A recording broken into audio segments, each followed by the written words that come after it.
Hi guys, Ruggero here from One Foot in the Dome, and welcome to another episode of Actors Real Talk. So today we have a fantastic interviewee, that's Laura Jean Marsh. Hi Laura, how are you doing? Hi, I'm good, thank you. How are you doing? Yeah, very well, thank you. So, Laura, thank you so much for taking part in this. So tell us a little bit about you. So who are you, what have you done, and all that jazz? All that jazz.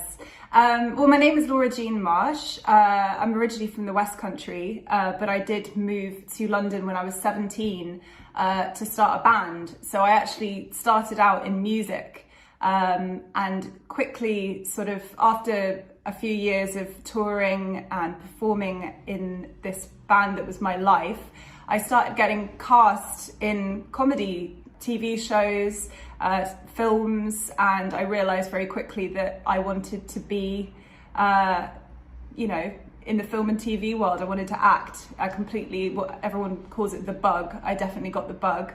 And then started writing and making my own stuff, and that's what's brought me here. Excellent, thank you very much. So let's dive straight in. Okay, so I would like to ask you, what is your approach to acting and to directing? Because we'll talk about it later, but you've just directed your first feature film. That's extremely exciting. So what kind of exercises or methods do you find most helpful? Well, I suppose it completely depends on the role when it comes to acting. So I think the things that I find the most effective in terms of absorbing myself into a new person is to give myself as much time to become that person as possible. I think if it's comedy, I like to keep the environment around me as fun and light as possible, depending on who it is that I'm becoming. I don't like to use too many techniques. I've done all sorts of training, and I've taken little bits and pieces from different techniques, like I think Meisner's amazing.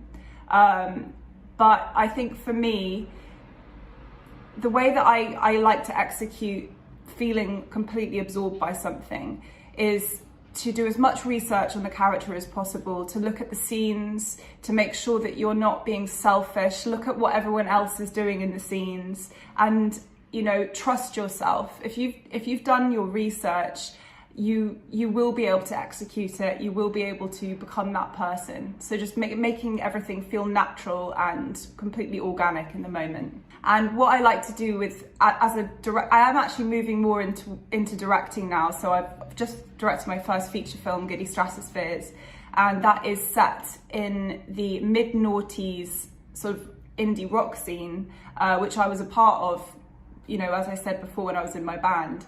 And what I found was really effective, and obviously as a first-time director I was a little kind of shitting myself because I was like, God, do I even know what I'm doing here? But again, like with acting, I think you've got to completely trust yourself and believe that what you're doing you will execute in the right way. I created a world in which all my characters felt completely absorbed, so I made sure I used incredible sets, incredible costume. I have an amazing team around me of people that help support me.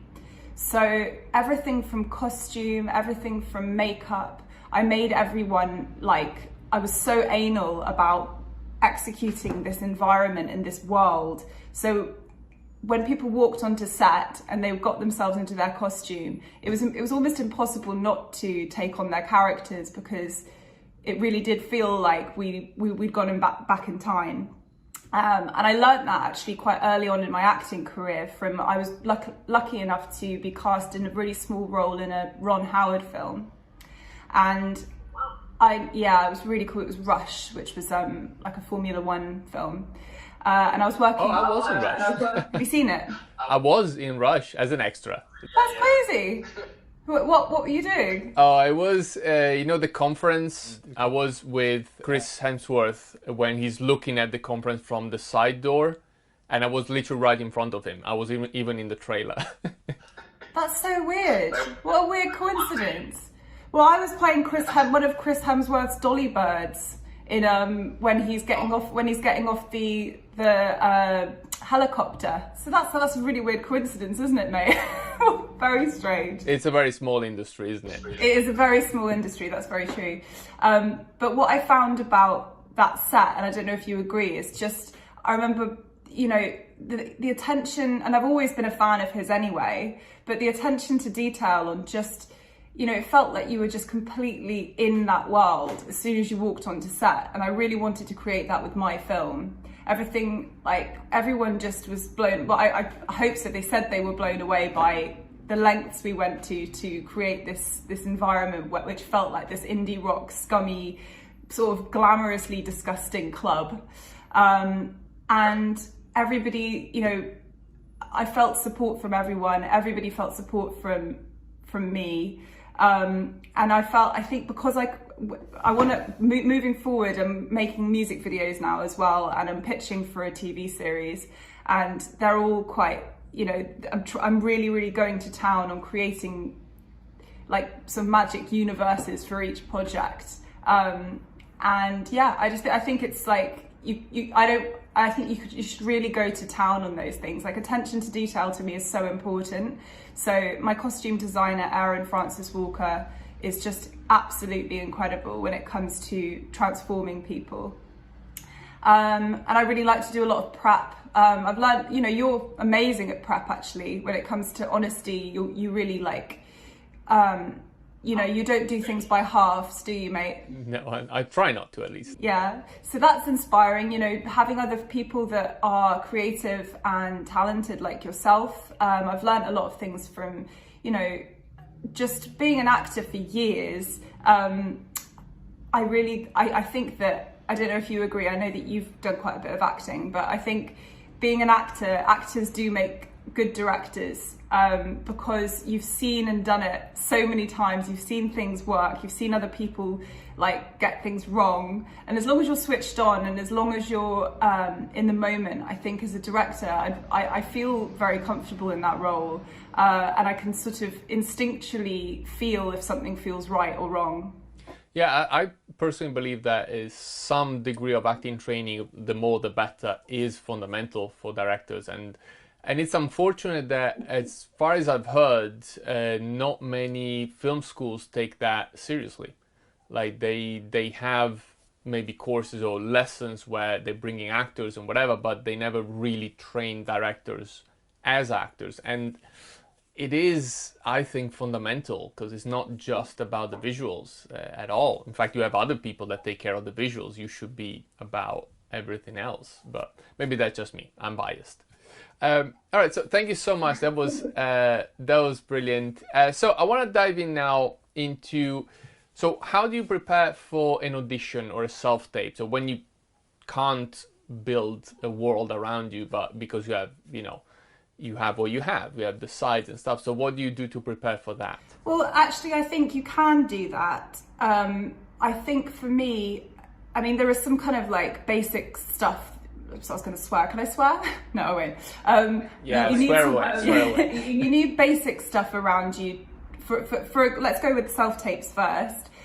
You need to get yourself a really good setup. Like, I've seen, since directing and writing and creating my own stuff, it's been really interesting watching audition tapes come in for characters. So when I've put out casting calls, seeing what lots of actors are doing. And sometimes it can be like a real shame when you see an actor who's probably quite talented, but the light is terrible. You know, they haven't bothered to edit it properly. Or they've just kind of done it. You can see like lots of crap in the background or whatever.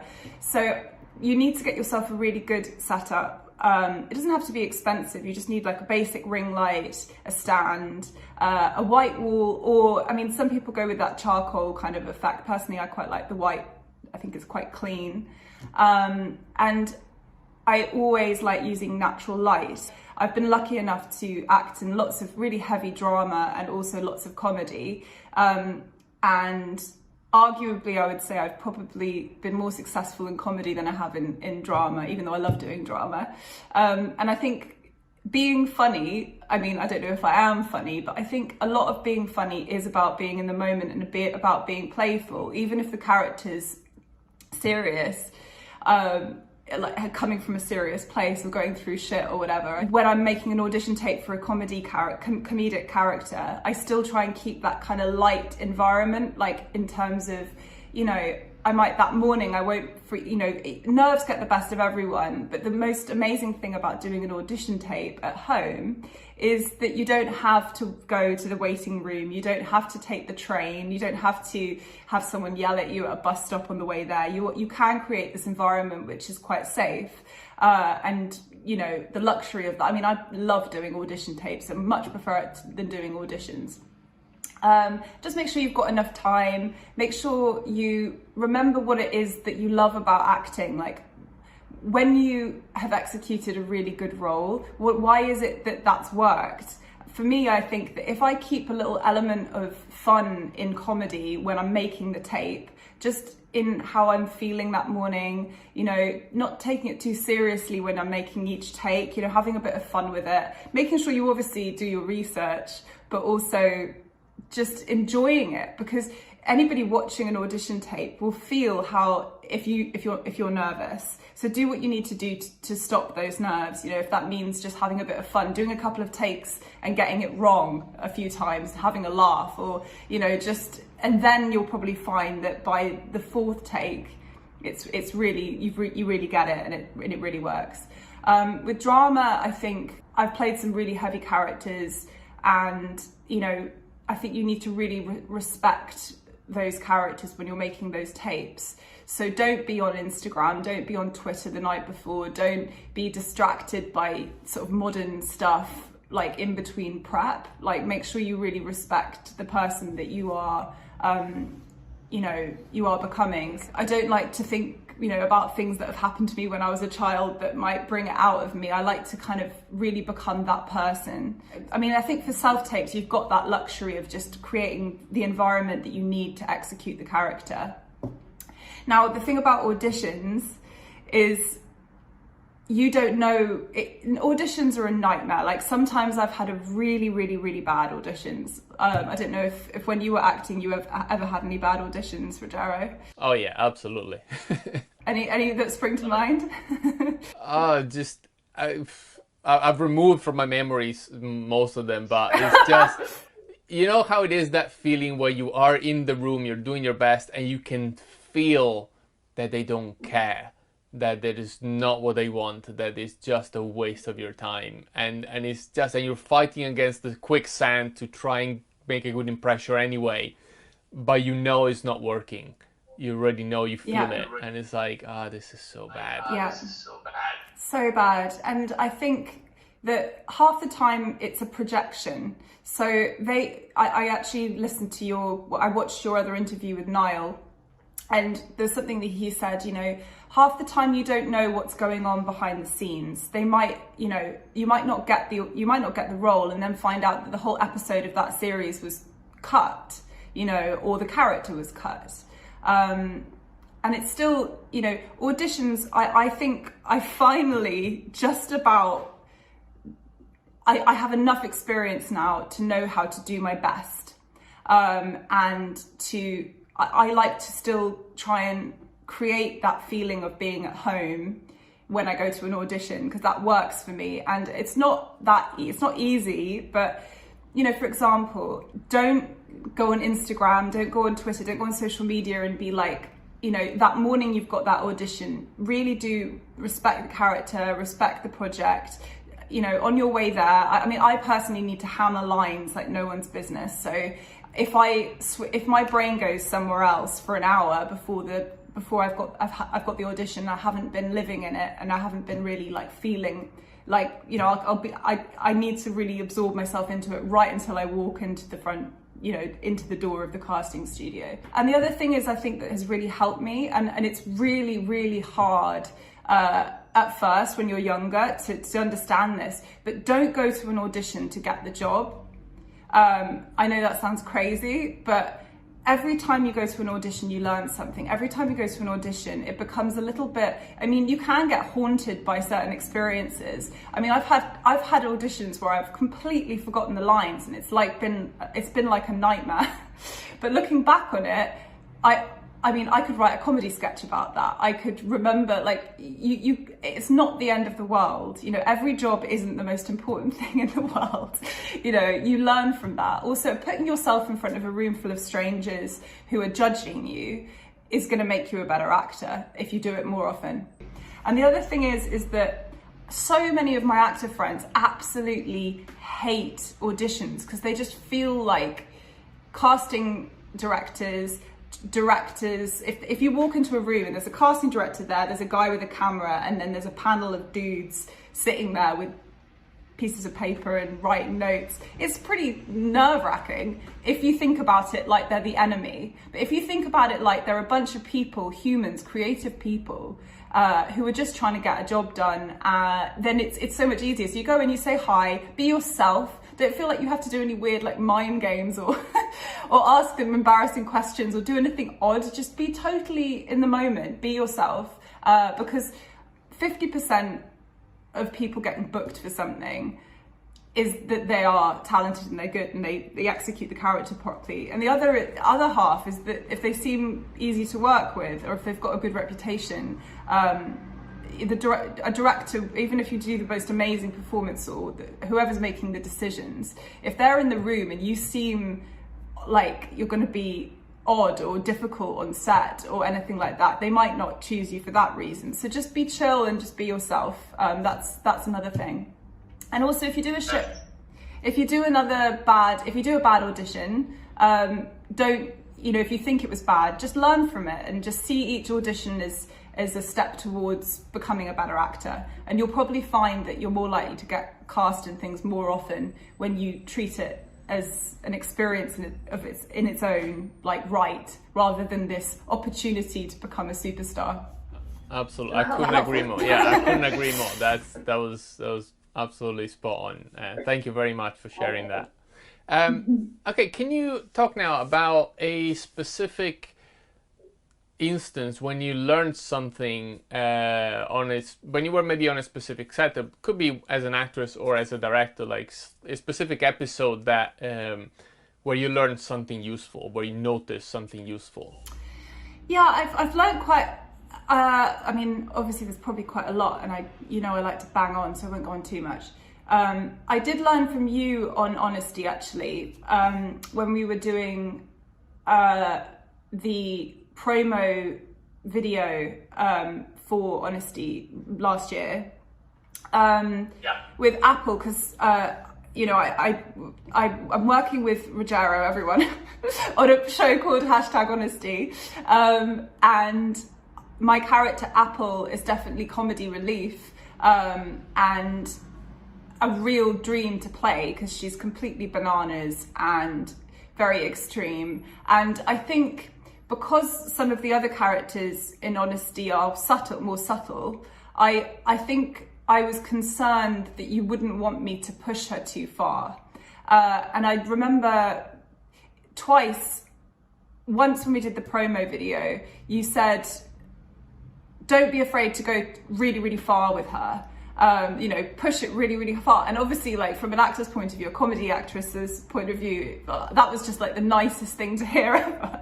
Because you know me, I'm going to push it as really far if you want me to and go completely crazy. And then obviously once you push, I don't know if you remember that. Do you remember that, Ruggero?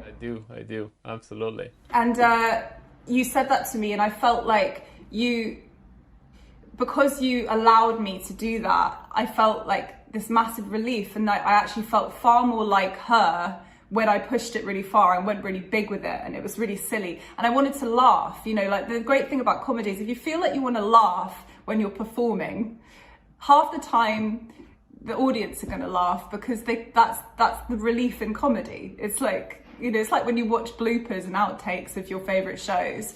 If everyone on set looks like they're going to piss themselves laughing, it's going to be fun. It's funny, so that was really nice. Having trust in a director, and a director allowing you to push yourself, because then obviously I think you probably asked me to pull it back for the next one, and it worked. But I learned that sometimes it's okay to go really far in order to break through some sort of wall that's holding you up, in order to get the silly or execute the funny moment. You know, not because there's nothing funny about holding something in, because you're self-conscious, and if you're self-conscious as an actor, you're not being the person, you're being you, nervous you, which is completely not what the game's about. So yeah, I don't know if you remember that. Yeah, you know, absolutely. And I think you did a fantastic job with that promo, and I can't wait to work with you again now when we shoot the rest of the series. For those of you guys who are listening, we shot the first half, and the second half we'll shoot later in the year, and we'll release it after that, obviously. And I can't wait to get back on set with you, and there's a lot more fun stuff to get through, so I really can't wait. Okay, so look, our time's almost up, so I just wanted to ask one last thing. So what kind of suggestion would you have for someone who is starting out? So either someone who is at the very beginning of anything, training, whatever, or someone who is entering the industry. What would you say to them? I would say have a life. If you want to be a good actor, you need to have some life. You know, the amount of kids that I meet that haven't lived, but they're expecting to be like Robert Downey Jr. in like a year. You know, it's like you need to have, you know, exist outside of being an actor. You know, I think so many people get so obsessed with success, and desperation is not attractive. And I think, I don't know. I mean, I can't say that I'm the best actor in the world, and I can't say that I'm the best director in the world. I can't say that I'm the best creator. But I've definitely had a career, and I've definitely had, you know, been able to convince people to hire me. So obviously I'm doing okay. I think the best thing is to live your life and to draw from that. And don't obsess over what other people are doing. There is only one you. One thing I really have learned is that if you compare yourself to every other redhead girl or every other blonde girl or every other guy that's in your kind of casting group, then you're not, that, you know, you are unique. So just allow yourself to be yourself, live your life, like fall in love, get drunk, enjoy your weekends, and pull from experiences when you're becoming, you know, when you're actually doing your job, when you're acting. And if you're not working, if you're not in the theatre, if you're not on stage, if you're not being cast in, you know, whatever, EastEnders, whatever it is you want to be in, make your own stuff, you know, write monologues, write little stories. They don't have to be amazing. Every time, you know, during lockdown, it was really nice doing run-throughs with the Honesty cast, but I was constantly writing, I was constantly filming myself, watching things back. Nobody stops you from acting. You know, you could act whenever you want, you can perform whenever you want, you can write your own stuff, and just do it, be you, do it your way. Obviously it's good to get feedback from other people and make sure that you're learning still, but I think comparing yourself to everyone is so many people end up not doing well in this industry and bowing out because they've spent so much time being desperate and comparing themselves to other people. And I think that's a real shame. So try and keep that element of fun, you know, acting is play, you know, it is play, and writing, creating things is the most amazing thing to be able to be a part of. So try and keep the fun and try and enjoy it. Because storytelling is all about, you know, it's all about, it should be enjoyable. So just keep the fun and keep enjoying yourself. Thank you so much. That was great. So when is Giddy Stratosphere coming out? So my first feature film, Giddy Stratospheres, is being released in the UK at the end of this year, and then shortly after it will be released in America and worldwide. So if anyone wants to keep up to date with the dates where it's actually, you know, going to be released, we're going to be letting people know that within the next month or so. Just visit. I think the best place to keep up to date is either our Instagram or our website. Our website is www.giddystratospheresfilm.com, and our Instagram is just Giddy Stratospheres Film. And we'll be making announcements on there constantly about what's happening next in Giddy land. Amazing, amazing. Laura, thank you so much. Guys, I hope that you enjoyed this amazing interview on all the great insights that Laura shared with us. So as always, please do like, share and subscribe, and leave a comment down below. Please do let me know what you think. Laura, thank you so much again. Bye! And I will see you guys soon. Bye-bye.